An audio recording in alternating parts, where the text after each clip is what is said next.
guys, welcome back to the channel. I'm going to be doing a review here of the Arken Optics EP-5-5-25 by 56 rifle scope. It's got a VPR reticule.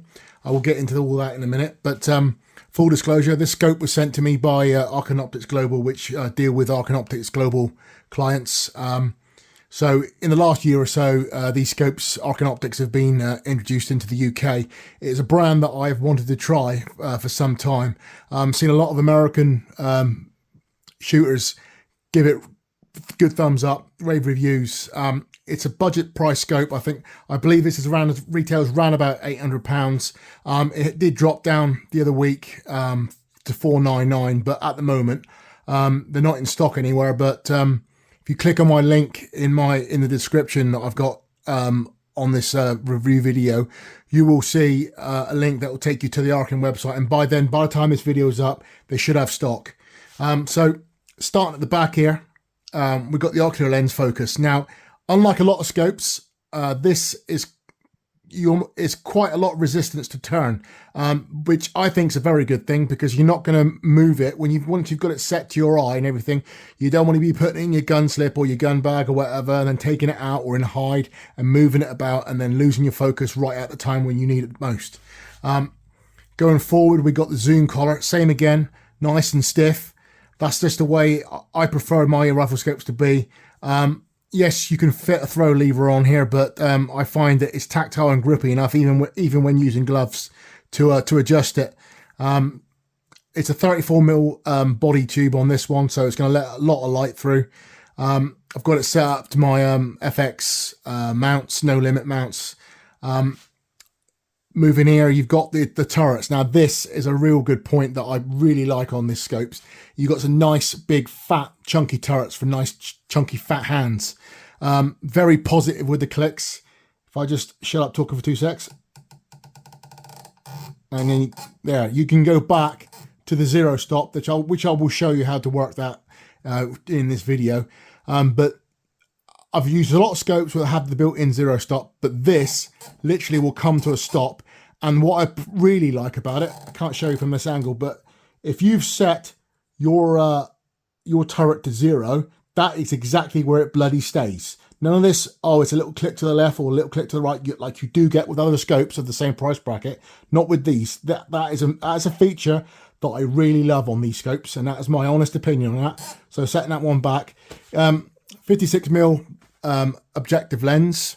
The glass is Japanese. The scope is actually made in China, but don't let that put you off. The build quality of this is excellent. It is up there with scopes, probably twice the price, I would say, and I have used them. But I will show you some footage, and I'll get out on the steels and show you what it can do in the field. I've got it set up to my FX Impact M3, and I'm using it currently with 39 grain Wildman slugs and JSB Exact King Heavy Diablo Mark IIs. And I've got it all set up, and it's doing exactly what my previous scope was doing, the one I've had on here before for a long time, the Titan, the Element Titan. Weight wise, this scope weighs about the same as a Titan, so don't go thinking if you buy this it's going to be a little bit lighter than a Titan. The Titan was heavy, but so is this, but in my book heavy is good. So no further ado, going to get out now with the steels and show you what it can do on the range. Excuse the dinginess of my hide. Got to try and keep some form of light discipline going on here. Out today with the FX Impact M3 and the Arken Optics EP-5-5-25 by 56. I've got a squirrel feeder set up down there. I don't know if you can probably see that on that oak tree there. 50 yards away. I'm using 39 grain Wildmans, and let's just see if I can get some footage through the Arken and let you guys know what the quality of the image is. There's always a degree of degradation when you're filming through the likes of these Eagle Visions or whatever you're using, rear-mounted scope pods or whatever like. But yeah, let's see what we can get and see what the footage is like.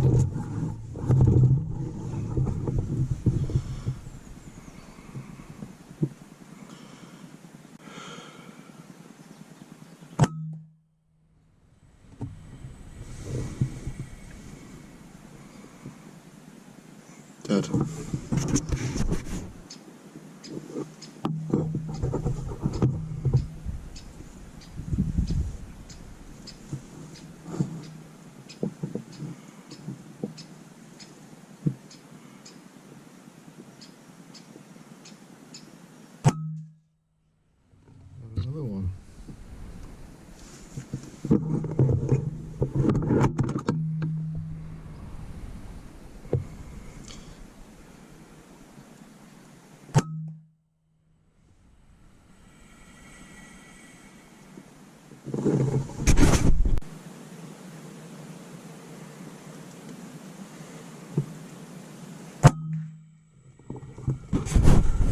hour session or so on the Squirrel feeder.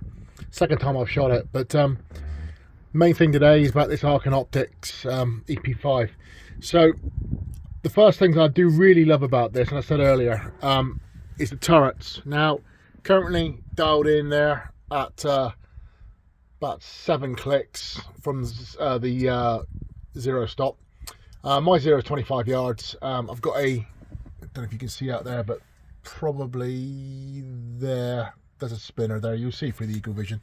Got that set out there about 85 yards. So I'm just going to plink a few rounds off the out of the M3 here using 39 grain Wildmans.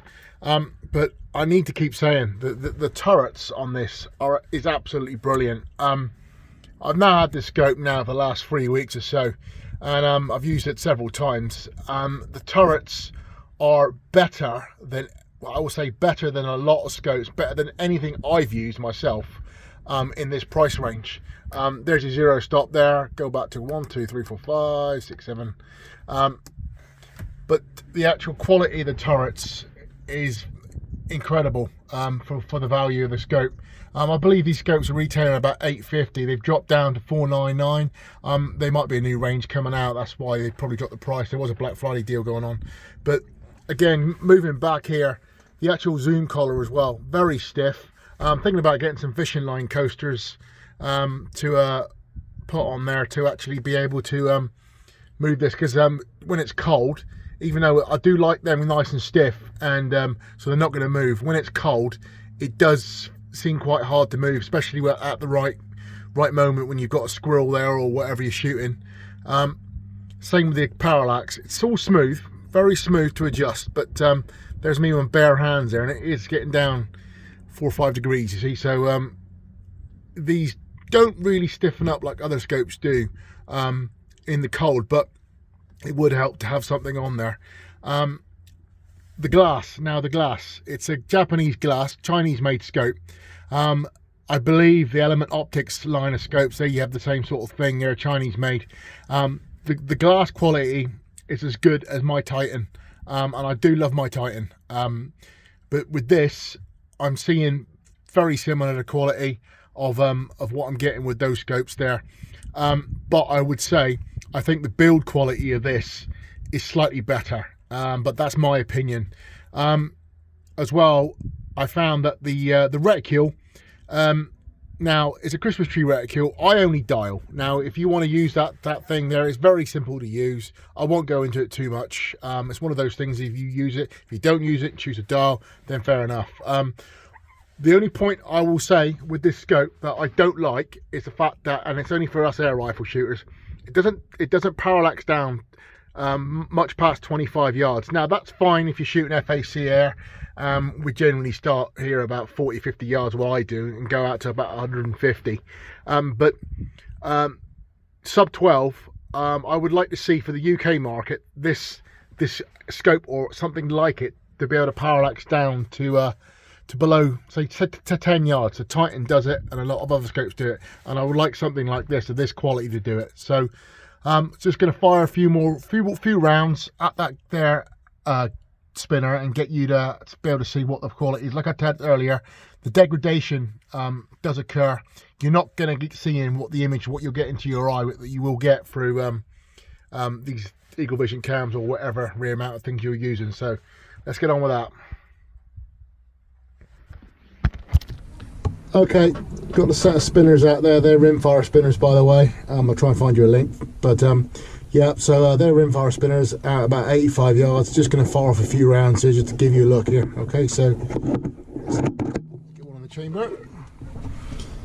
All dialed in. Like I said before, I don't like to really use the holdover points. I do use them sometimes, but today, for demonstration purposes, I'm going to be using the dialing feature on the turrets there. So dialed 7 clicks up, and let's go. Let's fire a few rounds in the middle one.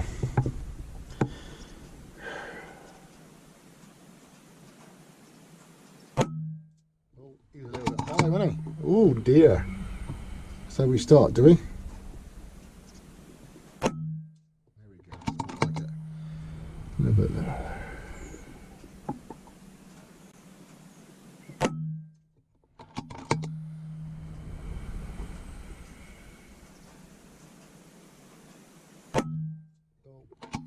Hard to miss on this channel. There we go. Let's try and get one more in there before I do too many misses for you guys. Always a pain when trying to film something.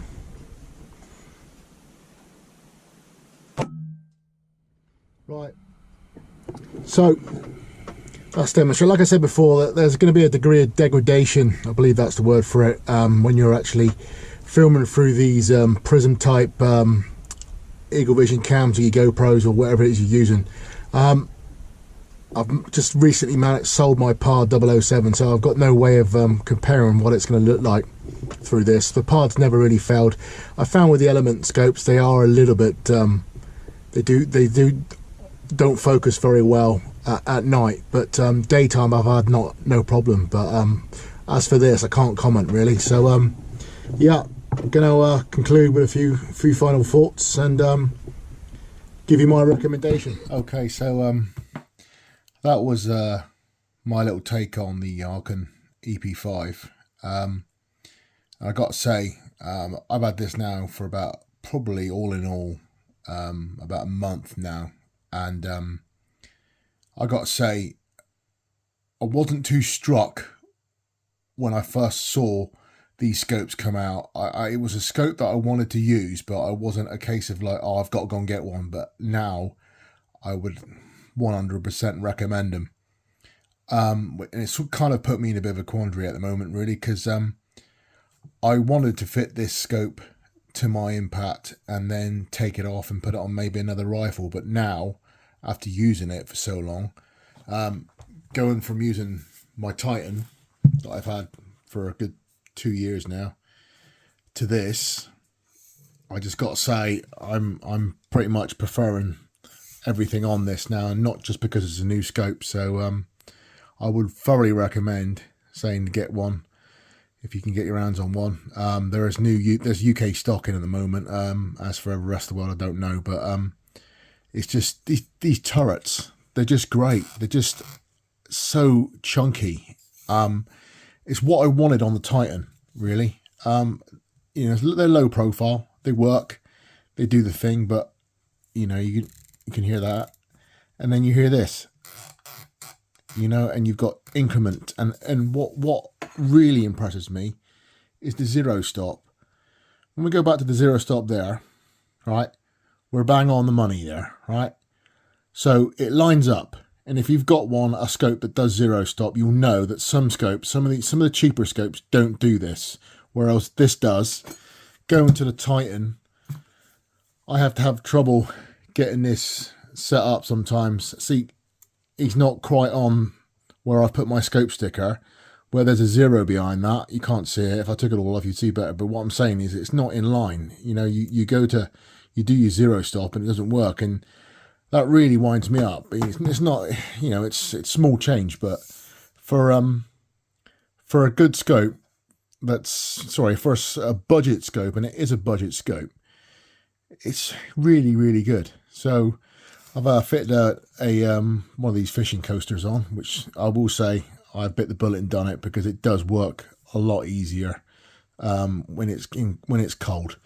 I'm not bothering with a parallax, but yep, I'm gonna suck it and see what I need to do, really, because I've got a Fox job coming up, and I'm gonna put a thermal on my impact to take care of him. It's a close range job, but when I go back, it's gonna be this scope.